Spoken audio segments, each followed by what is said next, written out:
Okay, so when it comes to the second derivative test now, we have to first understand how it works before we can use it. So when you have a minimum point, we know that right at the bottom the gradient is 0. To the left of it, the gradient is negative, and to the right of it, the gradient is positive. So if we look at how the gradient is changing, the gradient goes from negative to 0 to positive. In other words, the gradient itself is increasing. When we look at how the gradient changes, we say we are looking at the second derivative. We are looking at the derivative of the derivative. Okay? That is written as d squared y over dx squared. And so for a minimum point, when it goes from negative to 0 to positive, in other words, when the gradient of the gradient is increasing, then that's where you have a minima. The opposite is the case for a maxima. The gradient goes from positive to 0 to negative. In other words, it is going down. The gradient, that is. The gradient itself is decreasing. So the gradient of the gradient is negative. So our second derivative, d squared y over dx squared, is negative when there is a maxima. Now for an example of the second derivative test and how you actually use it. So let's say we're to determine the nature of the stationary points of the curve y equal x cubed minus x squared minus x plus 5. First thing we need to do is we need to determine the x values where you have those stationary points. That step is the same as the first derivative test.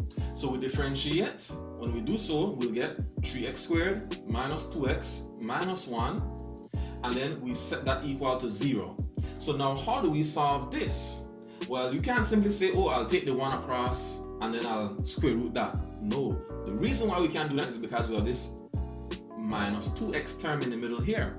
So I have to teach you girls something new. This is what we call the quadratic formula. This is a formula that can work to solve any quadratic equations. Like in the previous example, we had x squared minus 64 equals 0. We could have used that to solve this, but it would have been overkill. It would not have been necessary. Alright? So our quadratic formula is x is equal to negative b plus or minus the square root of b squared minus 4ac all over 2a. Now you might be wondering, what is this b, what is the a, what is the c? Well, the b, the a, and the c, they refer to certain numbers and coefficients in our quadratic equation. So first off, the coefficient of the x squared term, that is your a. The coefficient of your x term, that is your b. And then the constant term by itself, that is your c. Okay? So it only works this way also when it is set equal to 0. Okay? So here our a is 3, our b is negative 2, and our c is negative 1. So we substitute into our equation. So we have the negative of negative 2, which gives us a positive 2. Be careful with your signs, right? Then under our square root, we have the negative 2 squared, take away 4 times 3 times negative 1. And in the denominator, we have 2 times 3. So when simplifying underneath the square root sign, the square of negative 2 is positive 4. And then negative 4 times 3 times negative 1 gives you a positive 12. So 4 plus 12 is 16. 2 times 3 is 6. So then I have 2 plus or minus the square root of 16 all over 6. The square root of 16 is 4. Now here I'm going to get two answers. I get one answer when I add 2 plus 4 and divide it by 6. And I get the other answer when I subtract 4 from 2 and divide all of that by 6.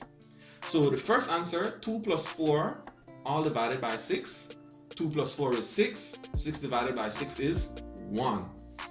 And then the second answer I get when I subtract. So 2 take away 4 is negative 2, and negative 2 divided by 6 reduces to negative 1/3. So now, to determine whether it's a maxima or a minima, I use the second derivative test. So to use the second derivative test, I have to find the second derivative. How do I do that? I differentiate the first derivative. So the derivative of 3x squared will be 6x, and the derivative of negative 2x is negative 2, and as always, remember the derivative of a constant is 0. So I have that my second derivative is 6x minus 2. How do I use it to determine whether it's a maxima or minima? Well, I simply substitute the value of x into the second derivative and see whether it works out to be a positive or a negative number. So when x is equal to 1, I have 6 times 1 take away 2. So 6 times 1 is 6, 6 take away 2 is 4. The key thing here is not the number 4, but that it is a positive. So since this is a positive, then that means that the stationary point at x equal 1 is a minima.